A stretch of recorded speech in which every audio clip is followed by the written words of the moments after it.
தற்போதைய செய்தி. நீதிமன்றங்களில் துப்பாக்கி ஏந்திய போலீஸ் பாதுகாப்பு அளிக்க டிஜிபி சங்கர் ஜிவால் உத்தரவு பிறப்பித்திருக்கிறார். அண்மை செய்தியாக பார்க்கிறோம்.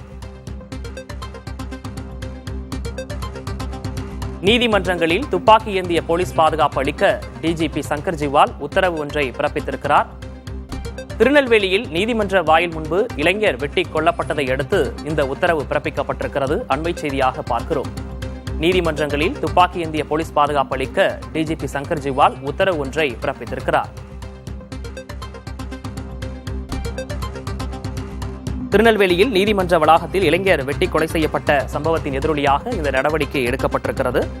அனைத்து நீதிமன்றங்களிலும் துப்பாக்கி ஏந்திய காவலர்கள் பாதுகாப்பை வழங்க டிஜிபி உத்தரவு பிறப்பித்திருக்கிறார்.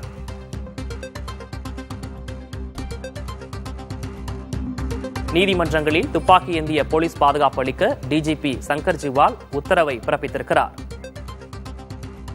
கூடுதல் விவரங்களை செய்தியாளர் மருதுபாண்டியிடம் கேட்கலாம். மருதுபாண்டி, டிஜிபி உத்தரவுல என்னென்ன விஷயங்கள் எல்லாம் சொல்லப்பட்டிருக்கு? திருநெல்வேலி மாவட்டத்தில் நீதிமன்றத்தில் கடந்த நேற்று முன்தினம் விசாரணைக்காக வந்த மாயாண்டி என்ற கைதியை மர்ம கும்பல் கொடூரமாக ஓட வெட்டி கொலை செய்யப்பட்ட சம்பவம் தொடர்பாக தமிழக அளவில் பெரும் சர்ச்சை ஏற்படுத்தியிருந்தது. பல்வேறு அரசியல் கட்சியினரும் உரிய பாதுகாப்பு நீதிமன்ற வளாகத்தில் வழங்கப்படவில்லை என குற்றஞ்சாட்டி அறிக்கையும் வெளியிட்டிருந்தார்கள். இந்த நிலையில் அன்றைய தினமே வழக்கறிஞர் நீதிமன்றங்களுக்கு உரிய பாதுகாப்பு வழங்க வேண்டும் என காவல்துறையுடன் வாக்குவாதம் செய்து சாலை மறியல் போராட்டத்தில் ஈடுபட்டார்கள். இந்த நிலையில் தமிழக டிஜிபி சங்கர் ஜிவால் அவர்கள் தற்போது உத்தரவாணை பிறப்பித்திருக்கிறார்கள். அதே திருநெல்வேலி மாவட்டத்தில் நீதிமன்ற வளாகத்தில் இளைஞர் வெட்டி கொடூரமாக முறை கொலை செய்யப்பட்ட சம்பவம் தொடர்பாக தமிழகம் முழுவதும் இருக்கக்கூடிய அனைத்து நீதிமன்றங்களுக்கும் துப்பாக்கி ஏந்திய காவலர் பாதுகாப்பு வழங்கப்பட வேண்டும் எனவும், மேலும் ஏற்கனவே வழங்கப்பட்டிருந்த பாதுகாப்பில் கூடுதலாக பாதுகாப்பு வழங்கப்பட வேண்டும், மேலும் உயர் ரக அதிநவீன துப்பாக்கிகளை பயன்படுத்தப்பட வேண்டும் என உத்தரவானது பிறப்பிக்கப்பட்டிருக்கிறது.